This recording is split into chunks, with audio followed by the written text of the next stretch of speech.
నమో గురుభ్యః. మనము మన బ్రహ్మసూత్ర భాష్యం అధ్యయనం చేస్తూ వస్తూ ఉన్నాము. అప్పుడేం జరిగిందంటే, మన సిద్ధాంతి మన పూర్వపక్షులు చెప్తూ ఉన్నట్టుగా ఇక్కడ ప్రధానము గాని, ప్రాణము గాని, జీవము గాని చెప్పబడట్లేదు. ఈ వేద మంత్రాల్లో చెప్పబడుతున్నది పరబ్రహ్మమే అని చూపించారు. ఆ తర్వాత ఎందుకైనా మంచిది అని. అసల ఆ వేద మంత్రంలోనే బాలాకి ఆ పురుషులే బ్రహ్మము అని అనుకుంటూ ఉన్నాడు. కాబట్టి దాన్ని కూడా మన గురువుగారే కూర్చొనే అవకాశం లేదు. ఎందుకు అంటే, అసలు విగానమున్నదిక్కడ. మనకు పురుషులు అని బహువచనంలో, పుంలింగంలో ఉన్నది లింగము కుదరదు. పైగా బ్రహ్మము అని ఏకవచనంలో నపుంసకలింగంలో ఉన్నది. కాబట్టి అది కూడా కుదరదు. ఈ కారణాలకి అవకాశం లేదు. ఇక్కడ చెప్పబడుతూ ఉన్నది పురుషులు అన్నది కూడా కాదు. అందుకని ఆడు చెప్పింది పురుషుల గురించి కూడా కాదు అని చెప్తే, సరే నువ్వు మేము చెప్పింది కొట్టేస్తావు. వేద మంత్రాల్లో వాళ్ళు పూర్వపక్షులుగా కూర్చొని అడుగుతున్న శిష్యుల మాటలు కొట్టేస్తావు. నీకింత ధైర్యం బాగా ఎక్కువైంది సిద్ధాంతి. అయితే నువ్వొక్కడివి చెప్తున్నావు. మేము ఇంతమంది ఉన్నాము. మాకు మెజారిటీ ఎక్కువ. నువ్వొక్కడివి. నువ్వు కాక ఇంకెవరైనా ఉన్నారా అట్లానే చెప్పేవాళ్ళు అని మన పూర్వపక్షులు అడుగుతున్నారు. ఇక్కడ చెప్పబడుతున్నది పరబ్రహ్మ. నువ్వు ఫోకస్ అది ప్రాణమనొచ్చు, జీవమనొచ్చు, ప్రజ్ఞానాత్మ అనొచ్చు, అది ఇంకేమైనా పేర్లు పెట్టొచ్చు, ఆకాశం అనొచ్చు, ఇంకేమైనా అనొచ్చు. కానీ చెప్తున్నది మాత్రం పరబ్రహ్మమే. దాని మీద ఫోకస్ చెయ్యి. అన్నీ అక్కడి నుంచే వచ్చాయి. ఆకాశం నుంచి పలానొచ్చే ఎక్కడి నుంచో ఏవో వచ్చినా గూడా ఫైనల్‌గా అన్నీ ఎక్కడి నుంచొచ్చాయని చెప్తున్నదో దాని మీద ఫోకస్ చెయ్యి. ఆ పరబ్రహ్మం చెప్పడం కోసమే ఈ ప్రకరణము. మిగిలిన వాటిని చూపించడం కోసం కాదు అని నువ్వు గాక. ఇంకెవరైనా ఉన్నారా? వేరే వాళ్ళు. అద్వైతం చెప్పేవాళ్ళు గాదు. ఇంకెవరైనా ఉన్నారా? అని అడిగితే చూపిస్తాను అని మన గురువులు, మన సూత్రకారులు ఒక సూత్రం ఇచ్చారు. మన భాష్యకారులు భాష్యం ఇచ్చారు. చూద్దాం. అన్యార్థంతు జైమినిః ప్రశ్న వ్యాఖ్యానాభ్యాం అప్పి చ ఏవం ఏకే. మన జైమిని మహర్షి ఉన్నారాయన ధర్మసూత్రాలు రాశారు. ఆయన ప్రశ్న దానికి వ్యాఖ్యానంగా అసలు అక్కడ అర్థం వేరే. ఆ ప్రకరణంలో డిస్కషన్ దాని పరమార్థం ఏమంటే ఒకటున్నది. జీవుడని చెప్పడమో, ప్రాణమని చెప్పడమో దానికి పరమార్థం గాదు. అన్యార్థం ఒకటి ఉన్నది అని ఆయనే చెప్పారు. పైగా ఏవం ఇదే విధంగా ఏకే ఇంకా వేరే వాళ్ళు గూడా చెప్పారు. మనకు కొంతమంది వాజస్నేయులు మొదలైన వాళ్ళు కూడా ఇక్కడ చెప్పబడుతూ ఉన్న దానికి అర్థము, ప్రయోజనం వేరే ఉన్నది అని చెప్పారు అని ఆ సూత్రానికి స్థూలంగా అర్థము. దానికిప్పుడు భాష్యం చూద్దాము. అపి చ నయేవాత్ర వివదితవ్యం జీవప్రధానం వేదం వాక్యం స్యాత్ బ్రహ్మ ప్రధానం వా ఇతి.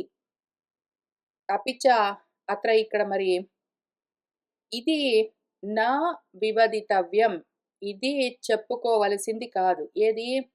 ఈ వేదవాక్యము జీవప్రధానమని గాని, లేదో ఇక్కడ జీవుడి గురించి చెప్తున్నారా అండి? బ్రహ్మ గురించి చెప్తున్నారా అండి? అని దాని గురించి గాదు డిస్కషన్. నువ్వు దేనికి జేస్తావు మాటి మాటికి డిస్కషన్? చేస్తే సరిగ్గా జెయి డిస్కషన్. ఇక్కడ చెప్పబడుతుంది బ్రహ్మం గురించా అండి? పరమాత్మేనా? లేకపోతే జీవుడా? లేతే ప్రధానమా? లేదా ఇంకేంటోనా? ప్రాణమా? అని నువ్వు రకరకాలుగా చెయ్యరు. వాటన్నింటి గురించి అదేనా? కాదా? దాని గురించి చెప్తుందా? దీని గురించి చెప్తుందా? అని గాదు డిస్కషన్. చెప్పేదంతా బ్రహ్మం గురించే.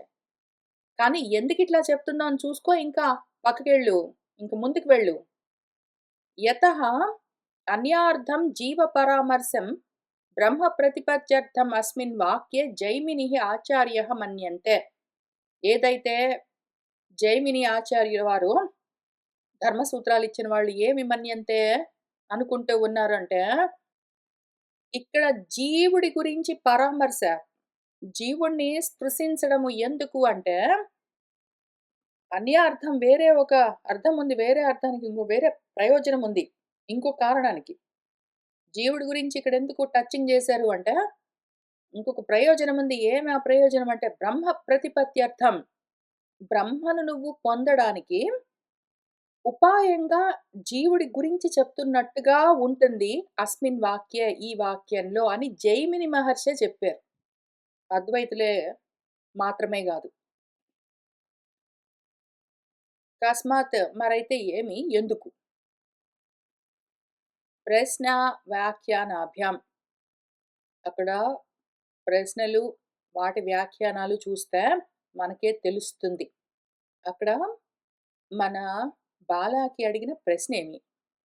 దానికి గురువుగారిచ్చిన వ్యాఖ్యానమేమి?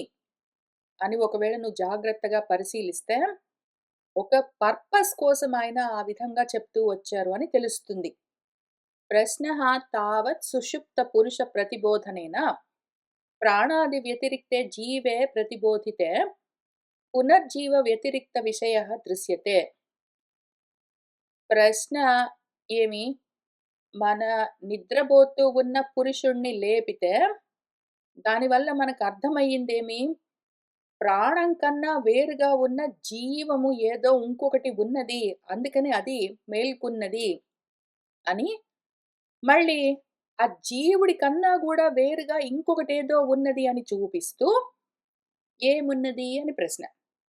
క్వ ఏషః ఏతద్ బాలకే పురుషः ఆసేయిష్ట క్వ వా ఏతద్ అభూత్ కుతః ఏతత్ ఆగాత్ అని మన మంత్రము. మన కౌశితకి బ్రాహ్మణంలో ఏమున్నది? ఓ బాలకి, అదిగో అతనక్కడ పడుకుంటే నేను పిలిచాను. మేల్కోలేదు, లేవలేదు. నేను కర్రతో కొంచెం తాకాను. దాంతో మేల్కున్నాడు. దాంతో నీకేమర్థమైంది? ఒకటి, నిద్రపోతూ ఉన్నప్పుడు ప్రాణమైతే అక్కడే ఉంది కదా! ఆ దేహంలోనే ప్రాణం ఉంది. ఒకవేళ ప్రాణమే మనమనుకున్నట్టు ఆత్మ అయ్యుంటే, పరమాత్మ అయ్యుంటే, పిలవగానే లేవాలి కదా! ప్రాణం అక్కడే ఉంది. కానీ లేవలేదు. అంటే ఏమి? ప్రాణం కాదు అని అర్థమైతుంది. నేను కర్రతో తాకగానే అప్పుడు లేచాడు అతను. లేస్తే లేచాడులే గాని, ఎక్కడి నుంచి లేచొచ్చాడు? ఎక్కడికెళ్ళి పడుకున్నాడు? బాడీ అక్కడే ఉందిలే. బాడీ అక్కడే ఉంది. బాడీలో ప్రాణం అక్కడే ఉంది. కానీ ఏమి లేదు కాబట్టి, అతను నేను పిలిచినప్పుడు పలకలేదు. మళ్ళీ నేను కర్రతో తాకగానే ఏమి తిరిగొచ్చింది గాబట్టి, ఆ దేహం లేచింది? చెప్పు. ఏషః వీడు క్వ ఎక్కడ? ఏతత్ పురుషః ఈ మనిషి ఆశయిష్ట పడుకున్నది ఎక్కడికి వెళ్లి పడుకున్నాడు? దేహం ఇక్కడ పడుకుంది. కానీ అందులో వాడు లేడు అని తెలుస్తుంది. కాబట్టి వాడెక్కడికెళ్ళి పడుకున్నాడు? క్వ వా ఏతత్ అభూత్ ఎక్కడ ఉండేవాడు అంతసేపు? ఈ బాడీ ఇక్కడ పడుకొని నిద్రపోతూ ఉంటే, ప్రాణమున్న బాడీ ఇక్కడ పడుకొని నిద్రపోతూ ఉంటే, వాడెక్కడికి పోయాడు? ఎక్కడున్నాడు? కుతః ఏతద్ ఆగాద్ ఎక్కడి నుంచొచ్చాడు? కర్ర తాకగానే ఆ స్పర్శకు మళ్ళీ వాడెక్కడో ఉండాలి గదా! వాడక్కడి నుంచి మళ్ళీ వచ్చి ఈ బాడీలో నుంచి బయటికి తెలుస్తున్నాడు కదా! అని ప్రశ్న. ప్రశ్నొచ్చిందా? ఇప్పుడు దానికి వ్యాఖ్యానం చూద్దాం. ప్రతివచనమపి వ్యాఖ్యానమేమి అంటే, యదా సుప్తః స్వప్నం న కంచన పశ్యతి యథా అస్మిన్ ప్రాణే ఏవ ఏకదా భవతి ఇతి. దానికి జవాబేమి? నిద్రపోతూ ఉన్న వాడెవడున్నాడో, వాడప్పుడు నిద్రపోతూ ఉంటే, ఎటువంటి నిద్ర? కలలతో వాటితో గాదు. స్వప్నం కూడా లేకుండా, కలలు కూడా లేకుండా అంత గాఢ సుషుప్తిలో ఉన్నప్పుడు, కలలు గూడా వాడు కనట్లేదు అంటే, అప్పుడు వాడేమవుతాడంటే, ప్రాణంలోకి వెళ్ళి వాడు ప్రాణంలో కలిసిపోతాడు అని అక్కడ జవాబున్నది. అనగానే మళ్ళీ నువ్వు వెంటనే, కాబట్టి ప్రాణమే ఇక్కడ చెప్పబడుతూ ఉన్నది అనుకోకు. ఒక నిమిషం ఉండు. మనం ఆల్రెడీ ఎక్స్‌పెరిమెంట్ తోటి కనిపెట్టిందేమి? నువ్వనుకునే ప్రాణం గాదు.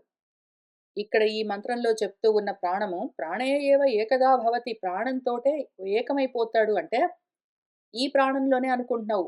చూసావు గదా! ఇప్పుడు అతన్ని పిలిస్తే ప్రాణం ఉన్నది. కానీ పలకలేదు. ఎందుకు? ఈ ప్రాణం కాదు అని అర్థం జేసుకో.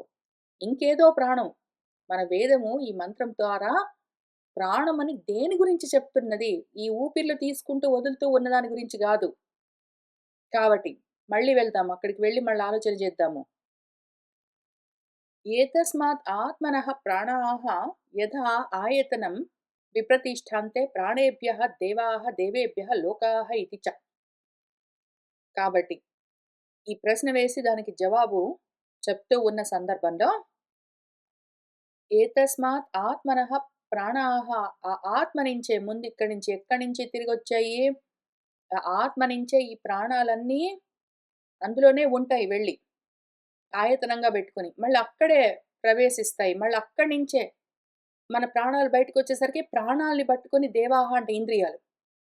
ఇంద్రియాలన్నీ వచ్చేసరికి లోకాలు. చూస్తున్నావా? ఇప్పుడు నువ్వు అక్కడ పడుకున్న వాడిని చూస్తున్నావు గదా! అప్పుడేం జరిగింది? ఈ లోకమంతా పోయి వాడి దేవతల్లో కలిసిపోయిందంటే ఇంద్రియాల్లో. ఆ ఇంద్రియాలన్నీ పోయి వాడి ప్రాణాల్లో ఊపిరిలో కలిసిపోయాయి. ఊపిర్లన్నీ పోయి ఆత్మలో ఉండిపోయాయి. ఇప్పుడు అక్కడ చెప్తూ ఉన్న ఆత్మ ఇక్కడ మనం తెలుసుకోవలసింది. మళ్ళీ ఎప్పుడైతే ఆత్మ నుంచి ప్రాణాల నుంచి దేవతలంటే ఇంద్రియాల నుంచి లోకాలంటే జగత్తంతా నువ్వు ఆలోకనం చేసేవన్నీ వస్తాయి అని చెప్తూ వచ్చింది. సుషుప్తి కాలే చ పరేణ బ్రహ్మణ జీవః ఏకతాం గచ్చతి. కాబట్టి అక్కడికి వెళ్ళిపోయి ఏకత్వాన్ని పొందింది ఏమి అంటే సుషుప్తి కాలంలో పరబ్రహ్మతోటే ఈ జీవము ఏకమైపోయింది అని అర్థం చేసుకో. ఎందుకు ఈ జీవం మాత్రమే పోయి పరబ్రహ్మంతో ఏకమైంది? ఎందుకు అంటే అది ఇది ఒకటే గాబట్టి. ఒకవేళ ఆ 2 వేరే వేరే పదార్థాలైతే ఎట్లా కలుస్తాయి? ఒక్కటే విషయం గాబట్టే ఇక్కడ ఉన్నట్టుగా అనిపిస్తుంది గానీ, ఉన్నదంతా ఒకటే. అదప్పుడు అక్కడే ఉన్నది అని అర్థం. పరస్మాచ్చ బ్రహ్మణః ప్రాణాదికం జగజ్జాయతే ఇతి వేదాంత మర్యాద. పరబ్రహ్మ నుంచే ప్రాణం మొదలుగా కలిగిన ఈ జగత్తంతా వచ్చింది అని వేదాంతం చెప్తూ ఉన్న విషయం. దాని మర్యాద అది. మర్యాద అంటే హద్దు. ఇంకా దాన్ని అతిక్రమించడానికి లేదు. వేద మర్యాద అంటే వేదం యొక్క రెస్పెక్ట్ గాదది. వేదం చెప్పే మాటలు ఏమి చెప్తున్నాయో అది దానికి హద్దింక.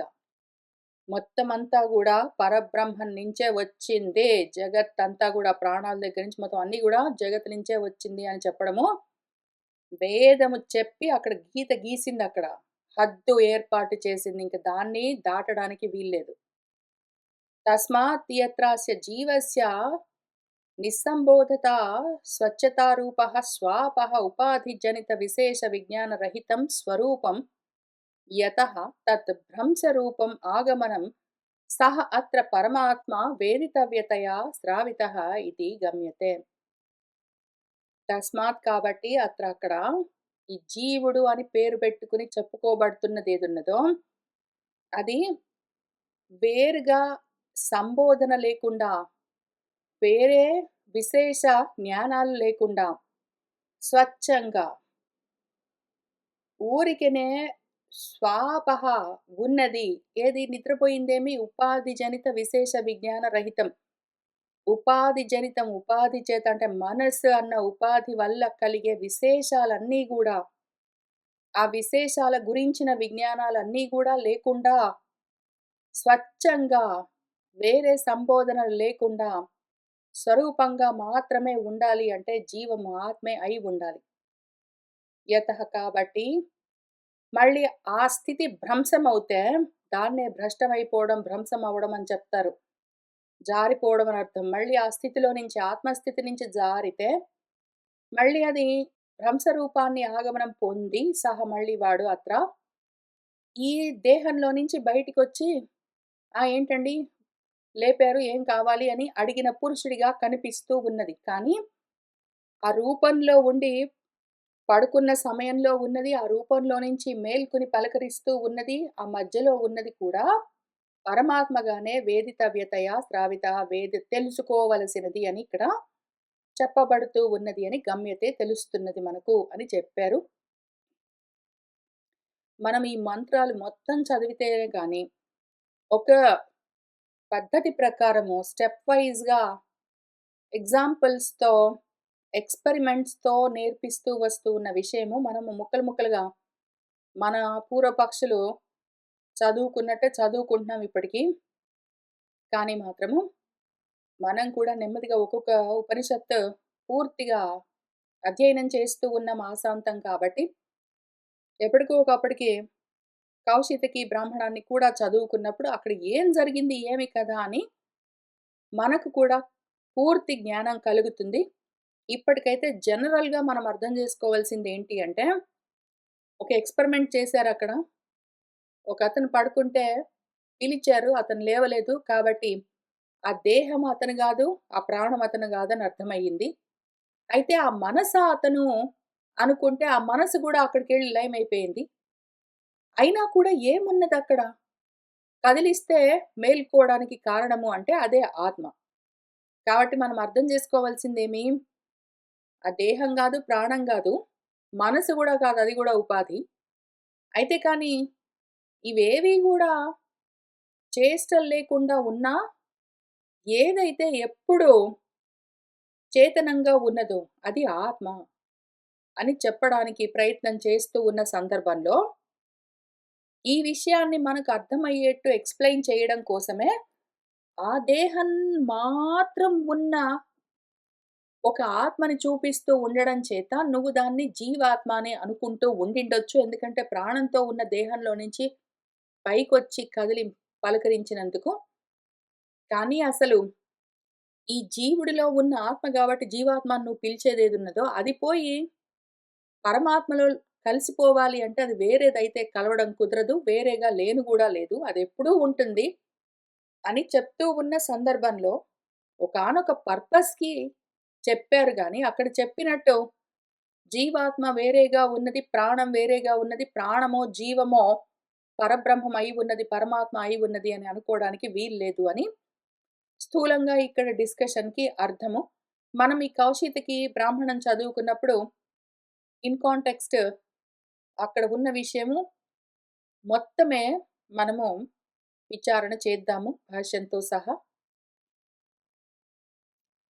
अपि च एवम् एके शाखिनः वाजसनेयिनः अस्मिन्नेव बालाके अजातशत्रुसंवादे स्पष्टं विज्ञानमयशब्देन जीवम् आम्नाय तद्व्यतिरिक्तं परमात्मानम् आमनन्ति। यः एषः विज्ञानमयः पुरुषः क्व एषः तदा अभूत् कुतः एतत् अगात् इति ప్రశ్నే. బృహదారణ్యకంలో కూడా దీనికి కాంపరబుల్‌గా ఉన్న వేదవాక్యంలో ఇదే విషయాన్ని చెప్తూ ఒక మాట ఉన్నది. యహ ఎవడైతే ఏషః వీడున్నాడో విజ్ఞానమయ పురుషుడు. ఏషః వీడు క్వ ఎక్కడ గుండె, కుతః ఎక్కడి నుంచి రావడం జరిగింది అని అనుకుంటున్నావు అని ప్రశ్న వేసి, దానికి మళ్ళీ ఇదే విధంగా జవాబు చెప్తూ వస్తారు. ఎక్కడ? మన వాజసనేయి శాఖ వాళ్ళు కొంతమంది ఏకే ఏవం ఇదే విధంగా ఇదే బాలాకి అజాతశత్రు సంవాదంలో స్పష్టంగా చెప్పబడ్డ విజ్ఞానమయ శబ్దంతో జీవుడు అని చెప్పబడ్డదేదున్నదో దానికి వ్యతిరేకమైన పరమాత్మ అక్కడ ఆమనంతి మనకు చెప్పబడుతూ ఉన్నది అని చెప్తూ వాళ్ళు ఒక ఎగ్జాంపుల్ గూడా ఇచ్చారు. వాళ్ళు అదే క్వెషన్‌ని బృహదారణ్యకంలో ఉన్నదాన్ని చూపించి, ప్రతివచనేపి దానికి జవాబుగా యహ ఏషః అంతర్హృదయే ఆకాశః తస్మిన్ సేతే ఇతి. ఎవడైతే వీడు హృదయాంతరంలో, హృదయం లోపల ఆకాశంలో, హృదయాకాశంలో తస్మిన్ అందులో సేతే శయనించి ఉన్నాడు, అక్కడ ఉన్నాడు అని చూపిస్తూ వచ్చారు. అక్కడ ఆకాశ శబ్దః చ పరమాత్మని ప్రయుక్తః అక్కడ ఆకాశ శబ్దాన్ని ఆకాశంలో వెళ్ళి ఉంటాడు అంటే, ఆకాశం అంటే పరమాత్మ అని అక్కడ ప్రయోగించబడ్డది. దహరః అస్మిన్ అంతరాకాశః ఇతి అత్ర. అక్కడ దహరాకాశం అని ఒకటుంటుంది. అందులోకెళ్ళి వాడు పడుకున్నాడు. అక్కడి నుంచే తిరిగొచ్చాడు. అక్కడే కలిసాడు. అక్కడే ఉన్నాడు. అక్కడి నుంచే వచ్చాడు అని. కాబట్టి దీన్ని ఎగ్జాంపుల్‌గా చూపిస్తూ మన వాజస్నేయులు ఇదే సందర్భంలో వాళ్ళు కూడా చెప్పారు. కాబట్టి అద్వైతులు మాత్రమే గాదు, బుద్ధి పెట్టుకొని ఆలోచించే వాళ్ళెవరైనా సరే ఇట్లానే చెప్తారు. పైన, కింద అన్ని మంత్రాలు కలుపుకొని చూస్తే విషయం ఇట్లానే అర్థమైతుంది అని చెప్తూ ఉన్నారు మన సిద్ధాంతి. సర్వే ఏతే ఆత్మనః విచ్చరంతి, మళ్ళీ వీళ్ళందరూ ఆ ఆత్మ నుంచే బయటికొస్తారు, పైకి లేస్తారు అని చెప్పి, ఇతి చ ఉపాధిమతాం ఆత్మనాం అన్యతః వ్యుచ్చరణం ఆమనంతః పరమాత్మానం ఏవ కారణత్వేన ఆమనంతి ఇతి గమ్యతే. ఉపాధితో కూడి ఉన్న ఆత్మకు అన్యంగా ఏదో ఒక పరమాత్మ ఉన్నది. ఈ ఉపాధిమంతులైన ఆత్మలన్నీ కూడా ఆ పరమాత్మ నుంచే పైకి లేస్తూ ఉన్నాయి అని నేర్పిస్తూ, ఆ పరమాత్మే కారణంగా ఆమనంతి ఇతి మనకు చూపిస్తూ ఉన్నారు, మనతో చదివిస్తూ ఉన్నారు అని గమ్యతే మనం తెలుసుకోవలసి ఉంది. అట్లా తెలుస్తున్నది. ప్రాణ నిరాకరణస్య అపి సుషుప్త పురుషోత్థాపనేన ప్రాణాది వ్యతిరిక్త ఉపదేశః అభ్యుచ్చయః. కాబట్టి ఈ 2 ఎగ్జాంపుల్స్ చూసుకుంటే, వీళ్ళు చెప్పిన దాన్ని గూడా పెట్టుకుని, నేను చెప్పిన దాన్ని గూడా కలుపుకొని చూసుకున్నావంటే నీకేమర్థమవుతుంది? ప్రాణం కాదు, ఇంకేదో ఉంది అని చెప్పి, ఆ తర్వాత జీవం కూడా పరమాత్మే, అది వేరుగా లేదు అని చెప్పడం వల్ల, జీవుడని వేరేగా ఏదో ఉంది అదయ్యుండొచ్చు, పరమాత్మ కాదు అనడానికి గాని, లేదా ప్రాణమే అయ్యుండొచ్చు అని చెప్పడానికి గాని అవకాశం లేదు. ప్రాణం గూడా ఈ విధంగా నిరాకరించబడ్డది. సుషుప్తిలో ఉన్న, నిద్రపోతూ ఉన్న పురుషుడిని నిద్ర మేల్కొల్పడము అన్న ఎక్స్‌పెరిమెంట్ ద్వారా ప్రాణానికి వేరుగా ఒకటున్నది అని చూపించారు గాబట్టి, మనకు ఈ ఉపదేశం ఉండడం చేత ఇది గూడా అభ్యుచ్చయం. ఇది గూడా మనకు మంచిదే. ఇది ఇంకో లాభం. ఇది ఇంకో లాభం. మనకి 2 రకాల లాభాలు ఒకటేసారి కలిగాయి. ప్రాణం గాదు, జీవం గాదు. జీవం మళ్ళీ పరమాత్మకు వేరుగా లేదు. జీవం వేరుగా ఉన్నదని చూపించడం ఇక్కడ ముఖ్యోద్దేశం గాదు. పరమాత్మ మనకు క్లియర్‌గా అర్థమవ్వడం కోసం ఏదో ఒక ఎక్స్ వేరియబుల్ పెట్టుకున్నట్టు పెట్టుకున్నారంతే అని దాన్నక్కడ పూర్తి చేశారు. దాంతో మనకి బాలాకి అధికరణం గూడా పూర్తయింది. తర్వాత ఇంకొక అధికరణం మొదలవుతూ ఉన్నది. వాక్య అన్వయ అధికరణం. వాక్యాలన్నీ వరుసగా బెట్టుకుని, ఒక పద్ధతి ప్రకారం మనము చదువుకుంటే, అన్వయం ఏమవుతుంది? మనము దాన్నెట్లా అన్వయించుకోవచ్చు చెప్పు? ఉన్నదంతా పరబ్రహ్మమే. చెప్పబడుతున్నదంతా గూడా పరబ్రహ్మం మనకర్థం కావడం కోసమే. ఇవన్నీ ఉన్నాయని గాదు, ఇవి వేరుగా ఉన్నాయని గాదు అని మనకు తెలుస్తుంది అన్నది ఈ అధికరణము. దానికి సూత్రము వాక్య అన్వయాత్. వాక్యాలన్నీ అన్వయం జేసుకుంటే మనకర్థమయ్యే విషయం ఏంటంటే, ఉన్నదంతా పరమాత్మే. చెప్పే వాక్యాలన్నీ గూడా పరమాత్మ గురించే అని తెలుస్తుంది అని ఆ సూత్రానికి స్థూలంగా అర్థము. దానికి భాష్యం చూద్దాము. బృహదారణ్యకే మైత్రేయి బ్రాహ్మణే అధీయతే. బృహదారణ్యకంలో మైత్రేయికి ఆమె భర్త చేస్తూ ఉన్న ఉపదేశమన్న ఒక ప్రకరణమున్నది. ఆ బ్రాహ్మణంలో మనకిట్లా చెప్తారు. నవారే పత్యుక్కామాయ ఇత్యుపక్రమ్య నవారే సర్వస్య కామాయ సర్వం ప్రియం భవతి. ఆత్మనః తు కామాయ సర్వం ప్రియం భవతి. ఆత్మావారే ద్రష్టవ్యః, శ్రోతవ్యః, మంతవ్యః, నిధిధ్యాసితవ్యః. మైత్రేయీ ఆత్మనః వారే దర్శనేన శ్రవణేన మత్యా విజ్ఞానేన ఇదం సర్వం విదితం ఇతి బృహదారణ్యకే.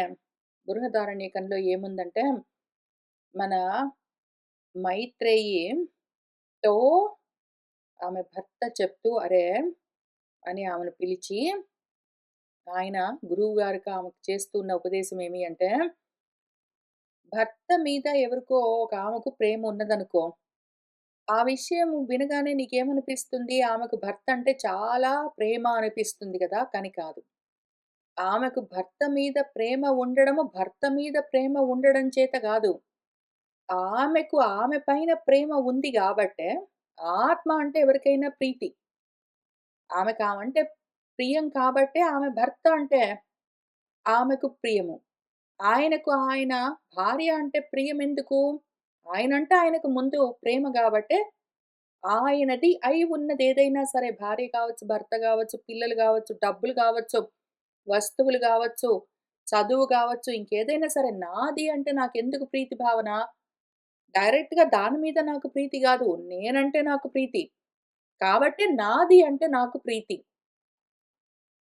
అట్లానే సర్వం ఇంక అది ఇది కాదు. భార్య లేదు, భర్త లేదు, డబ్బులు లేవు, ఇల్లు లేవు, పిల్లలు లేదు ఏదైనా సరే.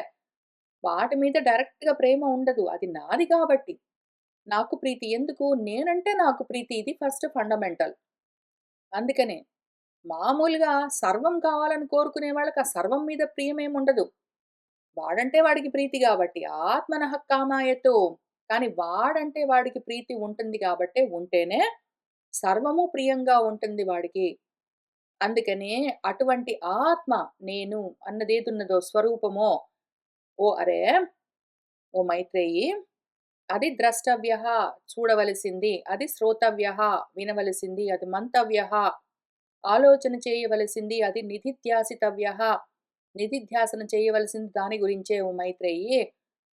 ఆత్మనః దర్శనేన ఆ ఆత్మ దర్శనం చేస్తే, దాని శ్రవణేన దాని గురించి వింటే, దాన్ని మత్యా దాని గురించి మననం చేస్తే, విజ్ఞానేన దాన్ని తెలుసుకుంటే, ఇదం సర్వం విదితం దాన్ని తెలుసుకుంటే అన్నీ తెలుస్తాయి. దాన్ని చూస్తే అన్నీ చూసినట్టే. దాన్ని వింటే అన్నీ విన్నట్టే. దాన్ని ఆలోచిస్తే అన్నీ ఆలోచించినట్టే అని చెప్తూ, తత్ర ఏతత్ విచికిత్స్యతే కిం విజ్ఞానాత్మా ఏవ అయం ద్రష్టవ్య శ్రోతవ్యత్వాది రూపేణ ఉపదిశ్యతే ఆహోస్విత్ పరమాత్మ ఇతి. ఈ మంత్రం చూసేసరికి మాకొక అనుమానం వచ్చింది సిద్ధాంతి. ఇక్కడ ఏతత్ మాకు విచికిత్సతే మాకొక విచికిత్స ఒక సందేహం కలిగింది. ఏమి సందేహం అంటే, కిం ఒకవేళ అవునా ఏమైనా విజ్ఞానాత్మ ఏవ అయం విజ్ఞానాత్మ, విజ్ఞానాత్మ అంటే జీవాత్మ. జీవాత్మన ఇక్కడ చెప్తూ ఉన్నది నువ్వు తెలుసుకోవలసింది, నువ్వు చూడవలసింది, నువ్వు వినవలసింది, నువ్వు ఆలోచించవలసింది అని చెప్తూ ఉన్నది. ద్రష్టవ్య, శ్రోతవ్యత్వాది రూపేణ ఉపదిశ్యతే. చూడవలసింది, వినవలసింది అని ఇన్ని రకాలుగా చెప్తూ ఉన్నది జీవాత్మ గురించా? ఆహోస్విత్ ఒకవేళ లేకపోతే పరమాత్మ గురించా అని మాకిప్పుడొక క్వెషన్. సరే బాగుంది క్వెషను. అసలు కుతః పునః ఏషా విచికిత్స ఎందుకొచ్చింది ఈ క్వెషను అని అడిగితే, ప్రియ సంసూచితేన ఆత్మన ప్రియము. వాడికి వాడి భార్య అంటే ప్రియమంటే భార్య పైన ప్రీతి ఉండడానికి కారణం భార్య గాదు. వాడి పైన వాడికి ప్రీతి గాబట్టి అని ఇన్ని రకాలుగా భార్య, భర్త, డబ్బులు, ఇల్లు, పిలికున అన్నీ చెప్పుకుంటొచ్చింది గదా! ఈ ప్రీతి భావన ప్రియము అని సూచించడం చేత, ఆత్మకు ప్రియంగా ఉండడం అని చెప్పడం చేత, భోక్త గురించి ఇక్కడ చెప్తున్నారు కదా! భోక్తృత్వం ఎవరికున్నది? జీవుడికే కదా! అందుకని భోక్తగా ఉపక్రమించి విజ్ఞానాత్మని ఉపదేశం చేశారు గదా! కాబట్టి ఈ విజ్ఞానం వల్ల సర్వం తెలుస్తుంది అంటే విజ్ఞానాత్మ గురించే చెప్పారు. పైగా భోక్తగా చూపించారు. రెండోది విజ్ఞానాత్మగా చెప్పారు. అందుకని ఉపదేశం విజ్ఞానాత్మ అంటే జీవాత్మ గురించే అని మాకు అభిప్రాయము. కానీ అట్లానే మాకు క్వెషన్ ఎందుకొచ్చిందంటే ఇది మేము ఫిక్స్ అయితే క్వెషన్ వచ్చేది గాదు. అక్కడే ఇంకొక విషయం గూడా ఉంది. 2 ఆత్మ విజ్ఞానేన సర్వ విజ్ఞాన ఉపదేశాత్ పరమాత్మ ఉపదేశః ఇతి. ఆ విజ్ఞానం కలిగిందంటే సర్వం తెలుస్తుంది అంటే, పరమాత్మ అవ్వవలసి ఉంది గదా! అని కూడా మాకు అనుమానమొచ్చింది. అని మన పూర్వపక్షులు చెప్తే, కిం తావత్ ప్రాప్తం అయితే నువ్వేమి నిర్ణయించావు అని అడిగితే, విజ్ఞానాత్మోపదేశః ఇతి విజ్ఞానాత్మ అంటే జీవాత్మ గురించే చెప్తూ ఉన్నారని ఫిక్స్ అయ్యాము అని చెప్తున్నారు. తస్మాత్ ఎందుకని అని అడిగితే, ఉపక్రమ సామర్థ్యాత్ అసలు ఉపక్రమించడమే అట్లా అంత స్ట్రాంగ్‌గా జీవాత్మ అని చెప్తూ ఉపక్రమించారు గదండీ! అందుకనే. అసలు మొత్తం మంత్రమంతా గూడా అట్లానే ఉన్నది. పతి, జాయ, పుత్ర, విత్తాదికం హి భోగ్యభూతం సర్వం జగదాత్మార్థతయా ప్రియం భవతి ఇతి ప్రియ సంసూచితం భోక్తారం ఆత్మానం ఉపక్రమ్య అనంతరం ఇదం ఆత్మనః దర్శనాది ఉపదిశ్యమానం కస్య అన్యస్య ఆత్మనః స్యాత్. భార్య, భర్త, పతి అన్న పదానికి భార్య అని అర్థముంది. భర్త అని గూడా అర్థముంది. పతి అన్నది 2 లింగాలకు పుంలింగంలో, స్త్రీలింగంలో ఉంటుంది. ఈ పతి భార్యో, భర్తో పోనీ ఇక్కడ జాయ అన్నారు గాబట్టి పతి అంటే భర్త అనుకుందాం. జాయ అంటే భార్య అనుకుందాం. పుత్రులు అంటే కూతుర్లు, కొడుకులు ఎవరైనా సరే. విత్తము, డబ్బులు, వస్తువులు అన్ని రూపాల్లో. ఆధికంగా గలిగినవి మొత్తము భోగ్యభూతం. భోగ్య రూపంలో ఉన్నాయి గదా! ఇవన్నీ భోగ్య వస్తువులు. సర్వం మొత్తము జగత్తంతా గూడా. ఆత్మార్థమే గదండీ! భోగ్యాలన్నీ, భోగ్య వస్తువులన్నీ గూడా, భోగోపకరణాలన్నీ గూడా ఆత్మార్థమే గదా! ఆ విధంగానే ప్రియంగా ఉంటాయని ప్రియాన్ని సూచించారు గదా! ఆ మంత్రంలో. భోక్త అయిన వాడికే గదా! ఈ భోగ్య వస్తువులన్నింటి పైన ప్రీతి ఉండేది. అవునా కాదా సిద్ధాంతి? ఆత్మానం ఉపక్రమ్య కాబట్టి భోక్తగానే ఈ భోగ్య వస్తువుల పైన ప్రీతి చెంది ఉన్నాడు అంటే భోక్త అయి ఉంటాడు వాడు. ఆ భోక్తగానే ఆత్మను చెప్తూ అక్కడ ఉపక్రమించి మొదలుపెట్టి, అనంతరం ఇంకా తర్వాత ఇదం ఆత్మనః దర్శనాది ఉపదిశ్యమానం స్టార్ట్ అక్కడే జేసి, కాబట్టి ఈ ఆత్మను తెలుసుకో అంటే మనం ఏమనుకుంటాము భోక్తగా ఉన్న జీవాత్మను తెలుసుకోవాలనే గదా! విజ్ఞానాత్మను తెలుసుకోవడమే గదా! అర్థం జేసుకోవాల్సింది. అది కాకుండా కస్య అన్యస్య ఆత్మనఃస్య వేరేదెట్లా అవుతుంది? అక్కడ చెప్తూ ఉన్నది భోక్తగా ఉన్న జీవాత్మ. ప్రీతి భావనలతో వాటితో ఉన్నది. అటువంటప్పుడు వేరేదవ్వడానికి అవకాశం లేదు గాబట్టి, ఇక్కడ జీవాత్మ గురించి, విజ్ఞానాత్మ గురించి చెప్తూ ఉన్నారు అని మేమనుకుంటున్నాము. మళ్ళీ స్టార్టింగే కాదు మధ్యలో గూడా మధ్యేపి ఇదం మహద్భూతం అనంతం అపారం విజ్ఞానఘనః ఏవ ఏతేభ్యః భూతేభ్యః సముద్ధాయ తాన్యేవ అనువినశ్యతి న ప్రేత్య సంజ్ఞా అస్తి ఇతి. అట్లనే ఈ మహద్భూతం ఏదున్నదో అనంతము, అపారము, విజ్ఞానఘనమై ఉంది చూసావా విజ్ఞానాత్మ. అదేం జేస్తుంది? ఏవ ఏతేభ్యః భూతేభ్యః సముద్ధాయ ఆ భూతాల్లో నుంచి పైకి లేస్తుంది. ఎట్లా ఇందాక అతను పడుకున్న వాడిని పిలిస్తే వాడు లేచాడు అంటే ఏమి? ఇదేదుందో విజ్ఞానాత్మ మన జీవుడు అదే ఆ భూతాల్లో నుంచి ఆ పడుకున్న వాళ్ళలాంటి వాళ్ళలో నుంచి పైకి లేస్తుంది కదా! లేదా పుట్టినప్పుడు కూడా ఆ రూపాలు ధరించి పైకి లేస్తుంది కదా! తానేవ అనువినశ్యతి ఒకవేళ అవి నశిస్తే వాటిని అనుసరించి అది కూడా నశిస్తుందది. వాళ్ళు నిద్రపోతే అది గూడా పడుకుంటుంది. వాళ్ళు మరణిస్తే ఆ ఉపాధులతో పాటు మరణిస్తుంది. ప్రేత్య అది మరణించిన తర్వాత సంజ్ఞానాస్తి ఇంక మళ్ళీ విజ్ఞానంగా వేరుగా ఇంకేమీ ఉండదు. మళ్ళీ ఏదో విజ్ఞానం అని సెపరేట్‌గా ఒకటుండదు. విశేష జ్ఞానం కదా! ఈ కారణాలకి ఇక్కడ చెప్తూ ఉన్న మంత్రాల్లో చాలా క్లియర్‌గా భోక్త అని చెప్పడం చేత ఒకటి, పైగా విజ్ఞాన ఘనః అని పిలవడం చేత 2 ఈ 2 కారణాలకి ఇక్కడ చెప్తూ ఉన్నది జీవాత్మే. ఇతి ప్రకృతస్యైవ మహతః భూతస్య ద్రష్టవ్యస్య భూతేభ్యః సముత్థానం విజ్ఞానాత్మభావేన బ్రువన్ విజ్ఞానాత్మనః ఏవ ఇదం ద్రష్టవ్యత్వం దర్శయతి. ఇక్కడ ప్రకృతం అవుతూ ఉన్న మహద్భూతం ఒకటుంది గదా!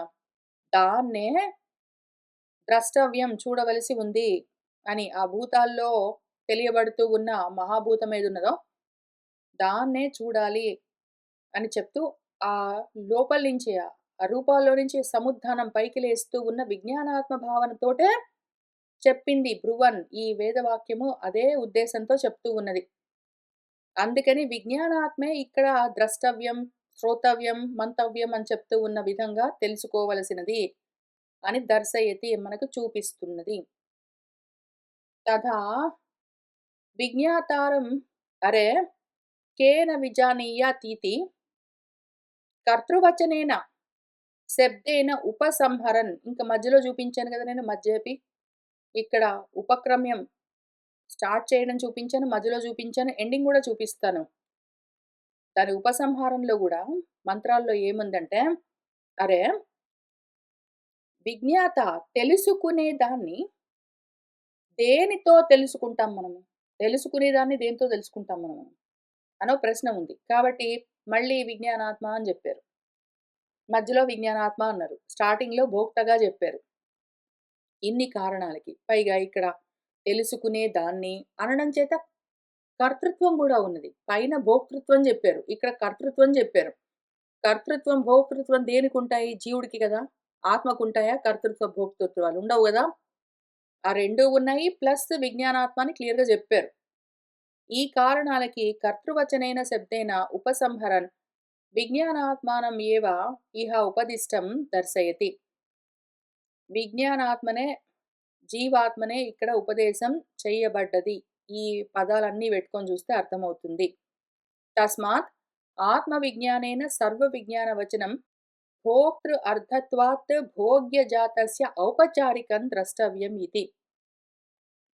అంతా బానే ఉంది పూర్వపక్షి, నువ్వు చెప్పింది మొత్తం అంతా కరెక్ట్‌గా సరిపోయింది గానీ, ఎండింగ్‌లో ఈ మాటుంది మరి. విజ్ఞానేన ఇదం సర్వం విదితం అనుంది. ఇది తెలుసుకుంటే అన్నీ తెలుస్తాయనుంది. జీవాత్మకి అన్నీ తెలియడం, జీవాత్మ గురించి మనం తెలుసుకుంటే మనకన్నీ తెలియడం అన్నది ఉండదు మరి. ఇది పని చేయదు గదా! మిగిలిందంతా బానే నువ్వు సమన్వయం జేసావు గానీ, నీ వాక్యాల్ని నీకర్థమైనట్టు నువ్వు గూడా బానే సమన్వయం జేసావు గానీ, ఇది మాత్రం పని చేయదు గదా! నువ్వు చెప్పినట్టు విజ్ఞానాత్మను తెలుసుకున్నంత మాత్రాన సర్వం తెలియడం ఎట్లా ఉంటుంది? సర్వజ్ఞం తెలిస్తేనే గదా! సర్వాత్మను తెలుసుకుంటే సర్వం తెలుస్తుంది. విజ్ఞానాత్మను తెలుసుకుంటే దానికేం విజ్ఞానం ఉందో అంత మాత్రమే తెలుస్తుంది. కాబట్టి అది పని చేయదు గదా అని అంటావేమో, నేను దాని గురించి గూడా చెప్తాను విను. విజ్ఞాన ఆత్మ అని ఉన్నది ఇక్కడ చెప్తున్నది, అది ఆత్మ విజ్ఞానం. ఒకవేళ ఆత్మ విజ్ఞానం అని అన్నావనుకో నువ్వు. ఈ ఆత్మ విజ్ఞానం కలిగిందంటే అని నువ్వు యాడ్ చేసావనుకో, దాంతో సర్వ విజ్ఞానం కలుగుతుంది అని అన్నావనుకో, అప్పుడు నేనేమంటానంటే, ఈ భోక్త కోసమే అది గూడా ఉంది పో. ఈ భోక్తగా నా జీవుడున్నది గదా! దాని అర్థం కోసమే భోక్తృర్థత్వాత్ భోగ్య జాతస్య, ఈ భోగ్య జాతం మొత్తము నా భోక్త అనుభవించడం కోసమే ఉన్నది గాబట్టి, అందుకోసము ఔపచారికంగా ఇక్కడ అదొకటి తెలుసుకున్నామంటే అన్నీ తెలిసినట్టే అని ఏదో ఉపచారంగా చెప్తూ ఉన్నారు కానీ, ప్రధానంగా నిజంగా పరమాత్మ గురించి, సర్వజ్ఞత్వం గురించి కాదు అని మన వాళ్ళు చెప్తే, బాగుంది. దీన్ని గూడా తగ్గించేసావా నువ్వు? నీ విజ్ఞానాత్మని నువ్వు నిలబెట్టుకోవడం కోసం సర్వజ్ఞత్వాన్ని గూడా తగ్గించావా నువ్వు? సరే నేను జెప్తాను చూడు.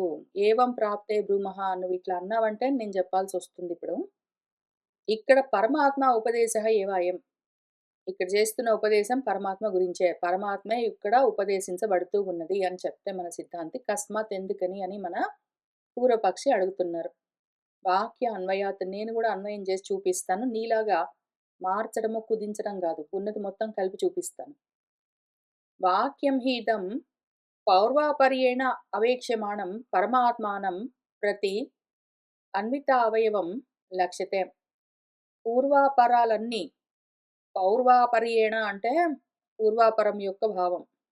పూర్వాపరాలన్నీ అవేక్ష పరిశీలించి చూస్తే, ఇదం వాక్యం, ఈ మాట, ఈ వేదవాక్యం ఏం చెప్తూ ఉన్నది అంటే, పరమాత్మనే చెప్తూ ఉన్నది. అసలు ప్రత్యన్విత అవయవం, ఇక్కడ ఉన్న ప్రతి భాగము, every part of the discussion పరమాత్మ గురించే ఉన్నది అని లక్ష్యతే తెలుస్తున్నది అంటే, కథం అని వాళ్ళు అడుగుతున్నారు. తత్ ఉపపాద్యతే, అక్కడే ఉపపాద్యము అదే మనకు చూపించింది కదా చాలా క్లియర్‌గా. అమృతత్వస్య తు నాశः అస్తి విత్తేన ఇతి యాజ్ఞవల్క్యాదుపసృత్య ఏనాహం న అమృతాస్యాం కిమహం తేన కుర్యాం యదేవ భగవన్ వేద తదేవ మే బ్రూహీతి అమృతత్వం ఆశాసానాయ మైత్రేయ్య యాజ్ఞవల్క్యః ఆత్మవిజ్ఞానమిదం ఉపదిశతి. మన యాజ్ఞవల్క్యుడు అని ఆయనున్నారు. ఆయన గృహస్థాశ్రమంలో ఎంతకాలం ఉండాలో అంతవరకు ఉండి ధర్మంగా ఆయన కర్తవ్యాలను పూర్తి చేసి, ఇంకా సన్యాసం తీసుకుని వెళ్ళిపోతూ ఉంటే, ఉన్న ఆస్తులన్నీ భార్యలకిచ్చేసి, అందులో ఒక భార్య మైత్రేయి, ఎందుకండి మొత్తం అన్నీ ఆస్తులు మొత్తం డబ్బులన్నీ ఇచ్చేసి వెళ్తున్నారు? దేనికోసం వెళ్తున్నారు అంటే, అమృతత్వం కోసం అని చెప్తాడు. వెళ్తే వెళ్ళావు, ఇవన్నీ వదిలిపెట్టి పోవడం ఎందుకు అంటే, అమృతత్వం కావాలి అంటే ధనంతో ఆశ నాస్తి. ధనంతో అమృతత్వాన్ని పొందడమన్న ఆశ లేదు మైత్రేయి. డబ్బులతో మోక్షాన్ని కొనుక్కోలేము. డబ్బులు పెట్టి అమృతత్వాన్ని మనము కొనుక్కోలేము, సాధించలేము. అందుకని వెళ్ళిపోతున్నాను అని యాజ్ఞవల్క్యుల వారు అనేసరికి ఆమె ఉపసృత్య వినింది. విని మరైతే నాకెందుకిస్తున్నావు ఈ డబ్బులు? ఏ డబ్బుల వల్ల అహం నేను అమృతానస్యాం అమృతత్వాన్ని పొందలేనో, మృతత్వాన్ని పోగొట్టుకోలేనో, ఇంకా అటువంటప్పుడు అహం నేను తేన అటువంటి డబ్బులతో కిం కుర్యాం ఏం చేసుకుంటానా? మోక్షం కలగదు, అమృతత్వం రాదు అంటే ఇంక ఎందుకీ డబ్బులు నాకు? నీకేదో తెలుసు. భగవాన్ గురువుగారండి, యదేవ భగవాన్ వేద మీకేమి తెలిసిందండి? దేనివల్ల అమృతత్వం కలుగుతుందని మీరు తెలుసుకున్నారో, తదేవ అదే మే బ్రూహి నాకు చెప్పండి. అమృతత్వం దేనివల్ల కలుగుతుందో అది చెప్పండి. అమృతత్వం దీనివల్ల కలగదు కానీ తీసుకో అని చెప్తే నేనేం చేసుకుంటాను ఈ డబ్బులని పెట్టుకొని నాకవసరం లేదు అని ఆమె అన్న చోట మనకు ఈ ప్రకరణం మొదలైంది కదా! నువ్వు ఉపక్రమ్య అని మధ్యలో స్టార్ట్ చేసావు. ఆయన ఉపదేశం మధ్యలో ఉన్నది ఇక్కడ. భార్య పైన ప్రేమ అంటే, భర్త మీద ప్రేమ అంటే అవన్నీ చెప్పుకుంటూ వచ్చింది ఎక్కడో మధ్యలో ఉంది ఉపదేశం. అసలు స్టార్టింగ్ ఎక్కడుంది? అమృతత్వము దీనివల్ల రాదు, ఆశ లేదు, ఆశ పడకు అంటే మరి దేనివల్ల నాకు అమృతత్వం కలుగుతుందో అదే చెప్పు అని స్టార్ట్ చేసినప్పుడు, అమృతత్వం దేనివల్ల కలుగుతుంది చెప్పు? జీవాత్మ గురించో, విజ్ఞానాత్మ గురించో, ఏదైనా అల్పమైన విషయం గురించో తెలుసుకుంటే అమృతత్వం కలుగుతుందా? ఇది అమృతత్వం ఆశాసానాయ మైత్రేయ అమృతత్వం కావాలని ఆశపడుతూ ఉన్న మైత్రేయికి యాజ్ఞవల్క్యుల వారు ఆత్మ విజ్ఞానాన్ని ఉపదేశం చేస్తూ ఉన్న సందర్భంలో అంతకన్నా తక్కువ రకం చెప్తాడా? నచ అన్యత్ర పరమాత్మ విజ్ఞానాత్ అమృతత్వం అస్తి ఇతి శృతి స్మృతివాదాః వదంతి. పరమాత్మ విజ్ఞానం కాక వేరే విధంగా అన్యత్ర అమృతత్వం నాస్తి లేనే లేదు, కుదరదు అని శృతులు వేదాలు చెప్తాయి, స్మృతులు శాస్త్రాలు చెప్తాయి. వాటి వాదాలన్నీ అవే కదా వదంతి. తథా చ ఆత్మ విజ్ఞానేన సర్వ విజ్ఞానం ఉచ్యమానం న అన్యత్ర పరమకారణ విజ్ఞానాత్ ముఖ్యం అవకల్పతే. ఆత్మ విజ్ఞానం వల్ల మాత్రమే సర్వ విజ్ఞానం కలుగుతుంది అని చెప్పబడుతూ ఉంటే, అన్యత్ర వేరే విధంగా పరమకారణం కాక ఏదో విజ్ఞానం వల్ల ఏదో కలుగుతుంది అని చెప్పడము కుదరదునా. నచ్చ ఏతద్ ఔపచారికం ఆశ్రయితుం శక్యం. ఔపచారికంగా సిద్ధాంతి ఏదో ఉపచారం అనుకో, ఏదో గౌణంగా చెప్తున్నారు నిజంగా అని పట్టుకోకు. ఇక్కడ నిజంగా మొత్తం తెలిసిపోవడం అన్నది ఏమీ లేదు. ఏదో ఊరికనే చెప్తున్నారు. నువ్వు ఇదొక్కటి తిన్నావనుకో, వంకాయ కూర తిన్నావనుకో, ఇంకేది తినవలసిన అవసరం లేదు అన్నంత మాత్రాన వంకాయ కూర ఒక్కటి తిని ఇంకేది తినకుండా కూర్చుంటే వాడు చచ్చిపోతాడు. అట్లా గాదు. ఏదో ఆ వంకాయ కూర గురించి గొప్పగా చెప్పడం కోసం మొత్తం తెలుస్తుంది అని ఇక్కడ చెప్పినట్టు చెప్పారు గానీ, ఓన్లీ ఔపచారికం నిజం గాదు అని నువ్వు దాన్నట్లా తగ్గించవలసిన అవసరం లేదు. చెయ్యరాదు, తప్పు. ఇక్కడ ఏతతిది ఔపచారికమాశ్రయితుం శక్యం నా. ఔపచారికంగా ఏదో అట్లా అన్నారులే గానీ, ఇప్పుడు వాడు సింహమేనండి, వాడు పులేనండి, వాడు అగ్నేనండి అంటే వాడు నిప్పండి అన్నంత మాత్రాన వాడు నిజంగా నిప్పయిపోతాడేంటి? వాడు పులైపోతాడా? వాడు సింహం అయిపోతాడా? ఊరికనే అంటున్నారు. ఆ గుణం ఒకటుందని జెప్తున్నారు అని నువ్వు దాన్నట్లా మార్చవలసిన అవసరం లేదు. అవసరమే లేదు. చేయగూడదు కూడా. యత్ కారణం ఆత్మ విజ్ఞానేన సర్వ విజ్ఞానం ప్రతిజ్ఞాయ అనంతరేణ గ్రంథేన తదేవ ఉపపాదయతి. ఏదైతే కారణంగా ఉన్న ఏ కారణానికి, ఏ ఆత్మ విజ్ఞాన కారణానికి సర్వం తెలిసిపోతుంది అని సర్వ విజ్ఞానాన్ని ప్రతిజ్ఞ చేస్తూ ఉన్నారో, ఖచ్చితంగా చెప్తూ ఉన్నారో, ఆ తర్వాత గ్రంథంలో మళ్ళీ దాన్నే ప్రతిపాదిస్తూ ఇక్కడ ఉపపాదనము అన్నా, ప్రతిపాదనము అన్నా, ఆపాదనము అన్నా, సంపాదనము అన్నా అన్నింటికి ఒకటే అర్థము. ప్రపంచంలో సంపాదించుకోవడం అంటే డబ్బులు సంపాదించుకోవడం, ఆపాదించడం అంటే ఏదో లేనిపోనిది ఇంకో దాని మీద ఆపాదించడము, ఉపపాదించడము అంటే ఏదో ఈ రకంగా ఉపదేశం చేయడం అని ఇట్లా మార్చుకుని వాడుకుంటూ ఉంటారు. ఎందుకంటే ప్రతిదానికి వేరే వేరే అర్థం కావాలి. ఎన్నో వ్యవహారాలుంటాయి గాబట్టి, ఎన్నో మాటలు గావాలి గాబట్టి, ఉపసర్గలు మార్చుకుని, రకరకాలుగా పదాలు కల్పించుకుని, దానికి ఏదో స్పెసిఫిక్ అర్థం బెట్టుకొని ప్రపంచంలో వాడుకుంటారు గానీ, పరమార్థంగా మాత్రం వాటన్నిటికి ఒకటే అర్థము. మన భగవద్గీతలో గూడా మొన్న ఏదో ఒక 4 అధ్యాయంలోని కొన్ని శ్లోకాలకు వాటి భాష్యాలకు అర్థం చెప్తూ ఆయన సంపాదించారు. ఆయన మన భగవంతుడు ఈ శ్లోకాల్లో యజ్ఞాల గురించి చాలా యజ్ఞాలు చెప్తారాయన. యజ్ఞాలు చెప్తూ ఏదో ప్రాణాలను తీసుకొని ఆపానంలో జుహ్వతి వాడు, లేకపోతే ఇంద్రియాలని తీసుకెళ్ళి ఏంటో సంయమనం అన్న అగ్నిలో జుహ్వతి అనుకుంటూ చెప్తూ ఉన్న సందర్భంలో, దాని భాష్యంలో చివరన ఆయనేం రాశారంటే శంకరుల వారు, ఆ విధంగా కర్మలన్నింటినీ యజ్ఞంగా సంపాదించి అని రాస్తారు. యజ్ఞంగా సంపాదించడం ఏమి అంటే, ఏదో కష్టపడి సంపాదించుకోవడం అని ప్రపంచంలో ఉన్న అర్థం గాదు. ఆపాదించుకోవడం. దానికి ఆ యజ్ఞత్వాన్ని ఆపాదించి అని అర్థం. మనం ఆపాదించికి, సంపాదించికి వేరే వేరే అర్థాలనుకుంటాం. కానీ మన వాళ్ళు, మన గురువులు, ఈ భాష్యకారులు అంతకన్నా ముందున్న వ్యాసుల వారు వాళ్ళందరూ, అంతకన్నా ముందున్న వేదాలిచ్చిన ఋషులు వాళ్ళందరూ గూడా ఉపసర్గలను పెట్టినా, తీసినా గూడా కొంచెం అర్థాలు అటు ఇటు ఉన్నా గూడా, మనకు ప్రపంచంలో అట్లా ఉన్నట్టుగా అనిపించినా గూడా వాళ్ళ మనసులో అన్నీ ఒకటే. అట్లానే ఇక్కడ తదేవ ఉపపాదయతి అంటే తదేవ సంపాదయతి అనుకోండి. తదేవ ఆపాదయతి అనుకోండి. అదే ఇక్కడ ఆపాదిస్తూ ఉన్నారు, సంపాదిస్తున్నారు. అదే దాన్నక్కడ మళ్ళీ పద్దన్న ధాతువు నుంచొస్తుందది. దాన్నక్కడ తీసుకొచ్చి పెడుతున్న విషయం అదే. మనకి వాళ్ళిస్తున్న విషయం ఏమి అంటే, మనల్ని ఎక్కడికి తీసుకొని వెళ్తూ ఉన్నారు అంటే, ఏ ఆత్మ విజ్ఞానం అన్న కారణం చేత సర్వ విజ్ఞానం కలుగుతుందో అని చెప్పారు గదా! మళ్ళీ తర్వాత గ్రంథంలో గూడా దాని దగ్గరికే మనల్ని తీసుకొని వెళ్తూ, బ్రహ్మతం పరదార్జ్యః అన్యత్ర ఆత్మనః బ్రహ్మవేద ఇత్యాదిన. ఒకవేళ మళ్ళీ జాగ్రత్తగా విను శ్రద్ధగా పూర్వపక్షే. మన బృహదారణ్యకంలోని మంత్రమేమున్నది? ఎవడైతే ఆత్మనః అన్యత్ర ఆత్మకు వేరుగా, తనకు వేరుగా బ్రహ్మను వేద తెలుసుకున్నాడంట. తను వేరు, పరబ్రహ్మం వేరు. అంటే జీవుడు వేరు, పరబ్రహ్మం వేరు అని వాడు అనుకున్నాడంటే, అటువంటి వాడిని ఆ బ్రహ్మమే పరాధ్యాత్ మింగేస్తుంది, అదనం చేస్తుంది. అదుభక్షణే అని మింగేస్తుందని అర్థం. ఒకవేళ వాడికి బ్రహ్మము వేరుగా ఉన్నది అని చూసాడు అంటే, ఆ బ్రహ్మమే భయమై వాడిని మింగేస్తుంది, గ్రసిస్తుంది అని అర్థం.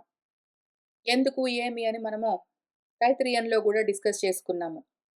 అంతేగాదు, యః హి బ్రహ్మ క్షత్రాదికం జగత్ ఆత్మనః అన్యత్ర స్వాతంత్ర్యేణ లబ్ధ సద్భావం పశ్యతి తం మిథ్యాదర్శినం తదేవ మిథ్యాదృష్టం బ్రహ్మ క్షత్రాదికం జగత్ పరాకరోతి ఇతి భేదదృష్టిమపోద్య ఇదం సర్వం యత్ అయమాత్మా ఇతి సర్వస్య వస్తుజాతస్య ఆత్మ అవ్యతిరేకం అవతారయతి.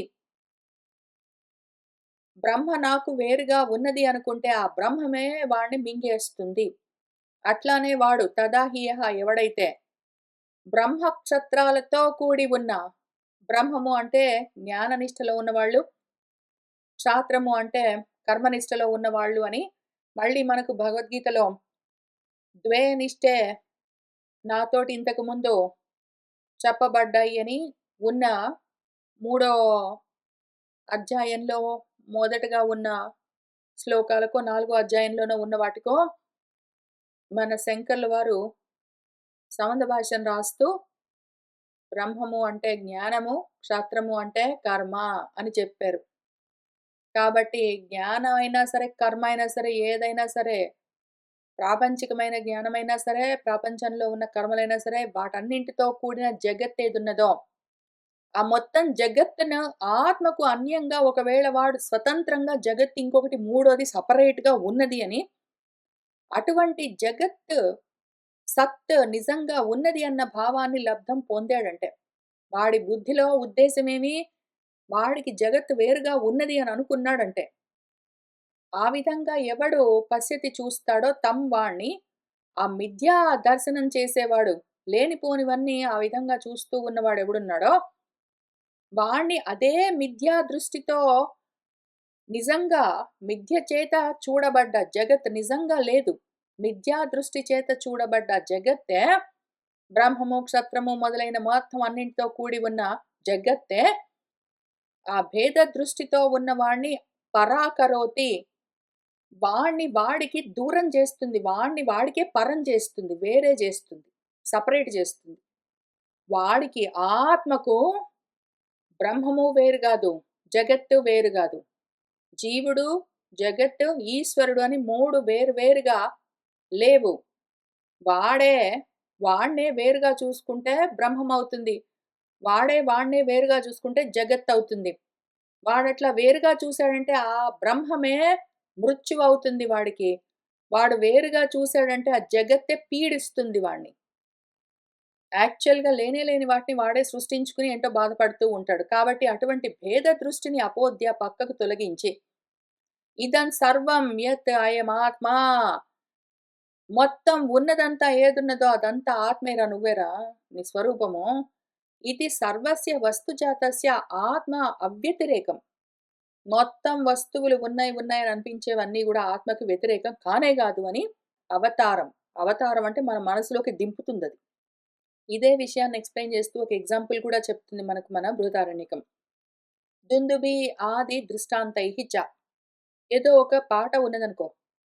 ఆ పాటలో దుందుబులు, భేరీలు మ్రోగిస్తున్నారు, వీణలు వాయిస్తున్నారు, వేణువులు మ్రోగిస్తున్నారు అనుకో. అన్నీ శబ్దాలే. కానీ ఏ శబ్దానికి ఆ శబ్దం వేరు వేరుగా ఉన్నట్టున్నా గూడా అన్నీ శబ్దాలే గదా! టెక్నికల్లీ అది శబ్దం. అయితే ఆ శబ్దాల్లో రకాలుండిండొచ్చు. కానీ అది శబ్దం కదా! అని ఒక ఎగ్జాంపుల్ చూపించి, వీణ అన్న రూపంలో నుంచొచ్చే శబ్దం వేరేగుండొచ్చు. వేణువు అన్న రూపంలో నుంచొచ్చే శబ్దం వేరుండొచ్చు. భేరి అన్న రూపంలో నుంచొచ్చిన శబ్దం వేరే ఉండొచ్చు. కానీ మాత్రం శబ్దం శబ్దమే టెక్నికలీ. శబ్దం ఒకటి. అది ఉపాధిని బట్టి రకరకాలుగా ఉండొచ్చు. అట్లానే ఆత్మ ఒకటి. అది ఉపాధిని బట్టి వేరు వేరుగా ఉన్నట్టుగా అనిపించొచ్చు. కానీ నిజం గాదు. అసలు వాడికి వేరుగా లేని గూడా లేదు.